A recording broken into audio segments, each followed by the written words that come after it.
Taliban claims victory and control as Biden screws something else up. That's our top story tonight. The United States is now sending more than 3,000 more troops to help secure and evacuate the American embassy there in Afghanistan. This as the Taliban is claiming control in Afghanistan, including the release of prisoners inside the key cities of Kandahar and Herat. Last month, the Pentagon announced the U.S. military withdrawal was 90% complete. The White House also insisted Afghan forces have what they need to battle the surging Taliban. Joining me now is Florida Congressman Byron Donalds. Always great to have you, sir. He is a conservative congressman. Former President Trump releasing a statement. Here's what it says. Quote, I personally had discussions with top Taliban leaders whereby they understood that what they are doing now would not have been acceptable. It would have been a much different and much more successful withdrawal, and the Taliban understood that better than anyone, end quote. Now, like everything else the Biden administration touches, Afghanistan is crumbling. It's hard to debate President Trump's analysis, Congressman. What's your take? My take is that when Joe Biden made this move to just pick up and leave as fast as he did, every national security expert said this was going to happen. The Afghan people said this was going to happen. And now we see that he's got to send troops back in, to fix basically what he broke. This is similar to asking the OPEC nations to drill for oil when you stop Americans from drilling for oil because you do something dumb that doesn't make any sense, and now you got to backpedal. This could have been foreseen, and it didn't have to go this way, but Joe Biden wanted to score political points again. And what has happened when he tried to score political points is that people suffer. This now has happened on the watch of the Afghani people, where the Taliban has literally run roughshod over that country in a matter of weeks. Right. President Trump had a plan to responsibly withdraw out of Afghanistan. And as Biden did with all the border policies, just took that plan, crumbled it up, threw it in the trash, and started from scratch. Of course, it was irresponsible.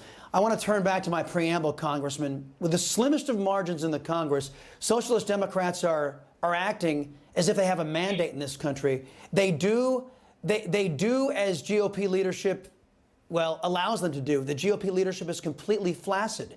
The borders are wide open.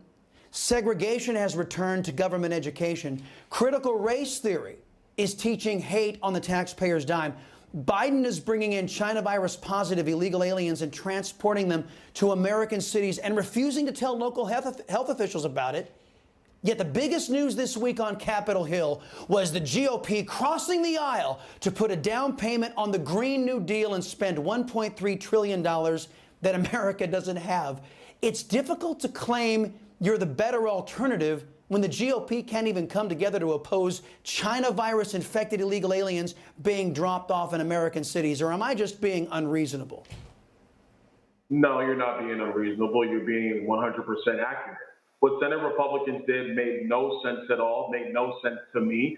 First of all, Joe Biden's numbers were below 50% in polling. And with the level of coverage he gets, even Satan himself will be positive in the United States with this kind of coverage from the press. His numbers have been cratering simply because he's done a god-awful job. It's been pitiful. It's been disgusting. And it's happened all across the spectrum of the United States. And so 19 Republicans in the Senate, in their infinite wisdom, decided to go bail him out and give him the veneer of bipartisanship. This was ridiculous. There was no need to make this kind of vote. There was no need to make this kind of negotiation. If they wanted to do something concrete, you could have held the line and negotiated for, securing the border if you want infrastructure dollars. They could have held the line for, reopening Keystone Pipeline for infrastructure dollars. They could have done anything like this, but all they did was get pet projects for their state while the country continues to bleed money it simply does not have. It makes no sense to me. It makes no sense to most Americans. But unfortunately, this is what Senate Republicans, 19 of them, I don't want to say all, but 19 of them, this is the politics they choose to play. It is the politics of the old way, of the old GOP, that is not going to preserve America going forward. Yeah, I want to turn to American Express. They're actually forcing their employees. I got to read from this list here. Hold on a second. American Express has been exposed for forcing heavily Marxist ideologies upon their employees. They required critical race theory training sessions, which encouraged staff to rank themselves on a hierarchy of privilege and apply that hierarchy in the workplace with more privileged employees deferring to staff from marginalized groups. They also told them that capitalism is racist. Now, look, I got to tell you, Congressman, I've never been more proud not to have an American Express card. I don't do business with these people, these whack jobs. But to me, this is a violation of the law. This is clear discrimination being done in the workplace by American Express against white people. Why are they not held accountable? Because they're part of the political woke left. And so as far as the political woke left is concerned, this is A-OK. First of all, to the corporate executives at American Express, you are a capitalist organization. The entire premise of what you do is capitalism. It is literally lending money. That is what you do. And so for them to have this kind of module in their company where literally people are going to get reassessed, not for their work ethic, not for what they bring to the table, not for the money they help American Express to generate, not for the value they provide to customers, but based upon privilege, something so subjective.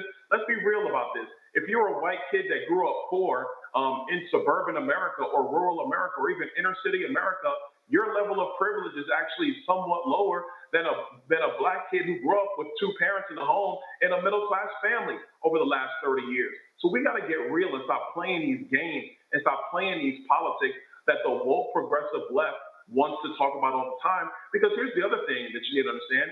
These ideologues on the left, they've never had jobs. They actually don't work in the real world. They theorize and they're trying to infect their ideology across all of America. This kind of a policy is going to be destructive of companies like American Express, because the truth of the matter is, why am I going to go work hard if I can go into some module and say that somebody's got more privilege than I do? This is a joke. This is ridiculous.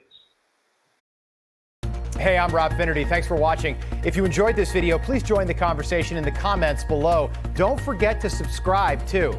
Hit the bell icon to be alerted to breaking news. And remember, there's a whole lot more on Newsmax TV, America's fastest growing cable news network. Newsmax TV, we're real news for real people.